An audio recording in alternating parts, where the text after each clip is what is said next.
আজ বানাবো আমার পছন্দের খাবার চাউমিন, তবে সেটা নিরামিষ। শ্রাবণ মাসের সোমবারগুলো যেহেতু আমাগো বাড়িতে নিরামিষ খাওয়া হইতেছিল, হের লেগে নিরামিষ চাউমিন রান্না করা। চাউমিনে একটু বেশি করে সবজি দিয়ে রান্না করলে কিন্তু বেশ লাগে খাইতে। হের লেগে আমি এখানে একটু ক্যাপসিকাম আর কিছুটা গাজর নিয়ে নিছি। তো প্রথমে গাজরটারে কুচাই নিছি, এরপর ক্যাপসিকামটাও ছোট ছোট করে কাটতে নিছি। তারপর নিয়ে নিছি কিছুটা পরিমাণে বাঁধাকপি, বাঁধাকপিটাও খুব ভালো মতো করে কুচু কুচু করে নিছি। নিরামিষ চাউমিন খাইতেও যে এত দারুণ লাগে তা আগে জানতাম না।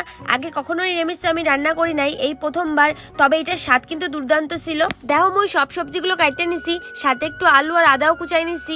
তো তারপর কড়াইয়ের মধ্যে দিয়েছি তেল, তেলটা একটু গরম হয়ে আসলে প্রথমে দিয়ে দিচ্ছি আদা কুচিটা একটু ভালো মতো ভাজা হয়ে আসলে দিয়ে দিচ্ছি আলুগুলো একটু ভাজা ভাজা হয়ে আসলে তার উপর দিয়ে দিচ্ছি গাজর।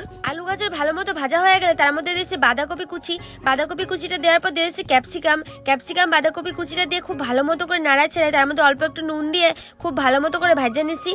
সবজিগুলো ভাজা হয়ে গেলে দিয়ে দিচ্ছি সেদ্ধ করে রাখা চাউমিনটা দিয়ে খুব ভালো মতো করে নাড়াচাড়া একটু গোলমরিচের গুঁড়ো দিয়ে নামাই নিছি। রেডি হয়ে গেছে চাউমিন। এরপর প্লেটের মধ্যে চাউমিনগুলো দিয়ে তার মধ্যে দিয়েছি শসা আর সস।